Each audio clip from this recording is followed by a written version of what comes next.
I want to start this episode differently. I want to start by saying if you are exhausted right now, not tired, exhausted, I see you. If you are doing everything right and still feeling like you're barely keeping up, I see you. If you have been telling yourself that you just need to push through, that it will get better when the project ends, when the kids are older, when things calm down, I see you. Things do not always calm down on their own, and pushing through is not a sustainable strategy. It is a way of borrowing energy from your future self that you will eventually have to repay with interest. Today, we talk about mental health and burnout honestly, not with platitudes, not with a list of self care tips that assume the problem is that you are not doing enough yoga, but with real conversation. 42% of women report burnout, rising to 60% among women in senior leadership roles, compared to 41% of men overall and 50% of senior level men. The source for this? McKinsey Women in the Workplace 2025. Senior level women experience burnout at significantly higher rates than senior level men, 60% versus 50%, and are more likely to consider leaving their roles as a direct result. McKinsey 2025 is the source. Globally, women report burnout at significantly higher rates than men, with senior women bearing the heaviest load. The gap is widest for women who also carry caregiving responsibilities. Now, these numbers are not evidence that women are less resilient than men, though I'm sure there are people who are going to claim that. They are evidence that women are carrying more in absolute terms than men in comparable roles. More professional responsibility, more domestic responsibility, more emotional labor, more of the cognitive load of managing everyone else's needs alongside their own. The problem is not you, the problem is the load. And while the systemic parts of that load need systemic solutions, there are things you can do right now to protect yourself. And I want to give you those today. So, burnout is not a character flaw. It is not laziness dressed up in a medical lab coat. The World Health Organization now classifies it as an occupational phenomenon, a syndrome resulting from chronic workplace stress that has not been successfully managed. And it has three components. And knowing them matters because burnout caught early is recoverable. Burnout caught late is a much longer road. Component one is your exhaustion, not the tiredness you feel after a hard week. The exhaustion that does not go away after rest, where you wake up tired, where the thought of another Monday feels physically heavy. Component two is cynicism and detachment. When you find yourself caring less about work you used to care about. Withdrawing, going through the motions, feeling disconnected from the purpose that used to motivate you. The third component is reduced efficacy, the feeling that no matter what you do, it is just not enough, that you are not performing at the level you know you are capable of, and that gap between your capacity and your output is widening. If you recognize yourself in any of these, please take that seriously, not as a sign that you are failing, but as information or data point that something in your current situation needs to change. Women face specific burnout risk factors that often invisible in the general conversation about workplace wellness because that conversation was largely written by and for men.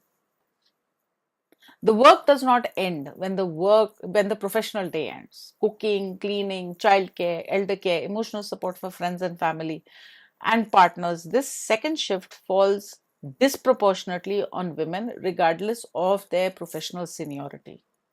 You can be a senior leader and still be the person who notices when the household is out of milk.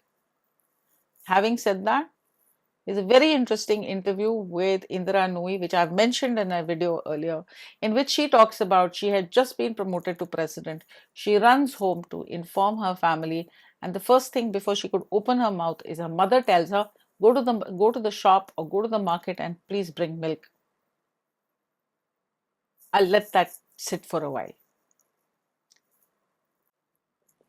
Many women have been trained by the environments that require twice the performance for half the recognition to pursue perfection as a protective strategy. At a point, perfection stops protecting you and starts to consume you. Women in the workplace are disproportionately expected to manage team morale, smooth interpersonal tensions, and attend to the emotional climate of an organization. This is real work. It is rarely recognized as real work, and it is exhausting. Women who have built their identity around capability and who have had to fight to be taken seriously often find it almost impossible to admit that they are struggling. The very traits that have made them successful make it harder for them to ask for what they need. Let me be honest about what I'm not going to tell you to do. I'm not going to tell you to meditate more, take more bubble baths, practice gratitude and journaling, although I do all of that. Not the bubble bath part, but I practice journaling and stuff. Not because those things are useless and not because I do them, but because presenting personal practice as solutions to structural problems is a form of gaslighting. And you deserve better than that. So if you're feeling lousy and you're feeling exhausted, I'm not going to tell you, go get a pedicure. Or you know what? Do yoga. Why don't you write?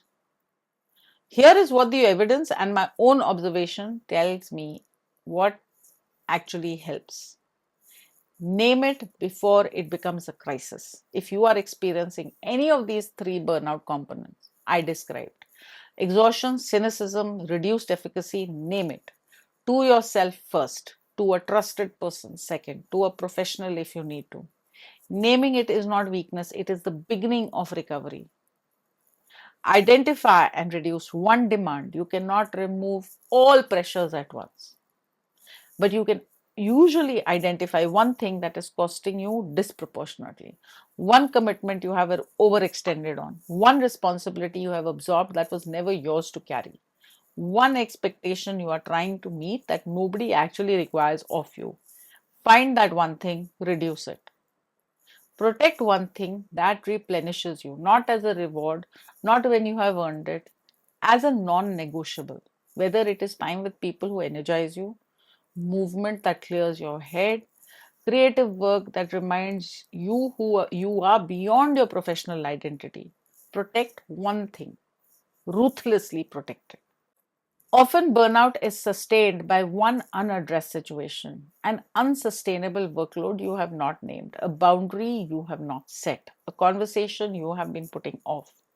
Those situations do not resolve themselves, they compound. The conversation is almost always less terrible than the anticipation of it. Therapy, counseling, coaching, these are not signs of weakness. They are tools for people who take their well being as seriously as their professional performance. You would not ignore a physical injury and keep running on that hurt knee or ankle. Your mental health deserves the same standard of care. Now, I want to take a moment because we are at the end of this series to say something that I believe with everything I have. You were not built to burn. You were not built to perform yourself into exhaustion and call it ambition. You were not built to shrink so that others can feel more comfortable or to wait until someone gives you permission to want more. Shakti is not hustle. Shakti is not grinding through. Shakti is the power that comes from knowing yourself so clearly, valuing yourself so genuinely, and protecting yourself so deliberately that the world has no option but to meet you where you actually stand. And this is what this community is for. That is what every conversation we have is building towards. Not a version of success that costs you yourself, a version of success that is built on who you actually are. Now, this week, I want you to do one honest thing. Ask yourself on a scale of 1 to 10, how depleted are you right now? Not tired, depleted. Depleted, meaning if one more thing lands on your plate this week, something important is going to break. If your number is 7 or above, that is urgent information. Not a reason for self criticism, a reason to act. Identify one thing you can remove, reduce, or renegotiate this week, not next month, this week. And if your number is lower, protect it. Do not wait until you are 8 or 9 to start thinking about your well being seriously. Maintenance is always easier than recovery. Always. Now, we've covered a lot of ground together over these 6 episodes: the pay gap and how to close it in your own career, bias and microaggressions and how to navigate them with strategy and grace, what it actually takes to reach and hold leadership on your own terms, hybrid work and how to stay visible and advancing wherever you work from. And today, the most foundational conversation of all: how to protect the well being that makes everything else possible. This is not where the conversation ends, this is where it begins. Subscribe to the Infinite Shakti so you never miss what is coming next.